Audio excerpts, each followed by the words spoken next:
Good morning. Atong storyahan karon is about bitaw anang moingon ta nga waiting for the right time. So hulata lang maong wala pa nagihatag sa imo sa Ginoo kay di pa karon ang saktong panahon.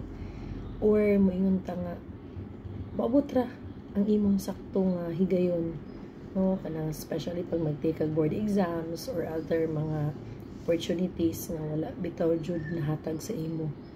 And mag-uol ka tungod kay nganong wala nahatag sa imo sa Ginoo, nganong wala gi-grant ang imong wish or imong prayer.